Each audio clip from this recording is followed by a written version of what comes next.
And we're also going to focus on three key, surprisingly tight midterm races with Fox News politics editor of the Halftime Report, Chris Starwalt, also the author of the new bestseller, Every Man a King. Are you going to start showing up in a crown? I do. And like with a scepter. But then they make me take it off right before I come in. I've got some you can borrow if you need it back up. That is true. That is true. You're the royalty here. Right.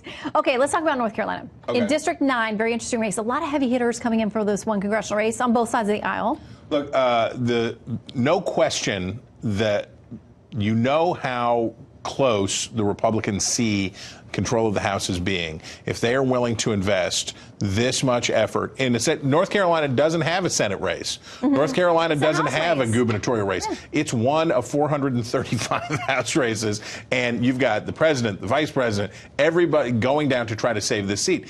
One of the other things about this that is interesting, just as Barack Obama found, you can't go everywhere. Right. And there's a limited number of places. So this is not a good time, for example, for Donald Trump to be in Ohio. It wouldn't be a good time for him to be in Pennsylvania. He took a move into Pennsylvania before, but his numbers are low in those states that he won, but where he's not so popular anymore. North Carolina is the kind of place where he can yes, it will cause a backlash among Democrats. It will increase Democratic intensity, but there are enough Republican voters out there in North Carolina that it can make a district in a race like this. Yeah, James Taylor showing up there as well.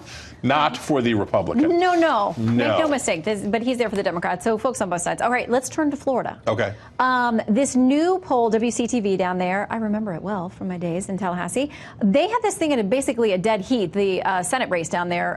Governor Scott, Senator Nelson. So in the average, Senator Nelson has been consistently ahead 5-6 points. It's been pretty consistent. So this is the first poll that we have seen in quite a while that has the race close. Now, it was close once upon a time, and Scott even had an advantage in the early going. So what we're going to wait and see is this poll an outlier, or or is this the beginning of a trend? And for Scott, he needs it to be the start of a trend now, because as you're talking about, with early voting already going on, the time is running out quickly. Well, and that's one of those states where there are big things, multiple big things on the ballot, because you've got the governor's race too with Tallahassee Mayor Andrew Gillum and Congressman Ron DeSantis. So all of that factors into who turns out and shows up. And it's a state that, as you know, likes to decide elections rather narrowly. Yeah, they do. Rather narrowly. Let me ask you quickly about Michigan as well, because we've got a 4-term incumbent there, Senator Debbie Stabenow, but John James, this business owner, former military guy, he was down 23 points in September. This new poll says 7. Is there any shot for the GOP there? Well, there's always a shot. Never, Baylor might have won in the fourth quarter tonight against WVU. You're saying there's a chance. Down 50, they might have won. Anything's always possible. Here's what that poll, a poll for the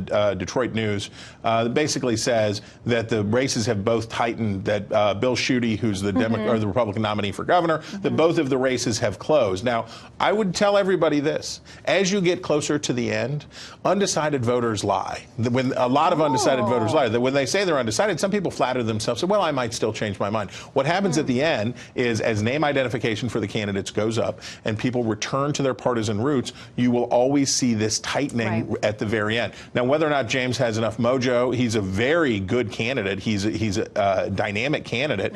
If it was a different year, he might be in a better condition.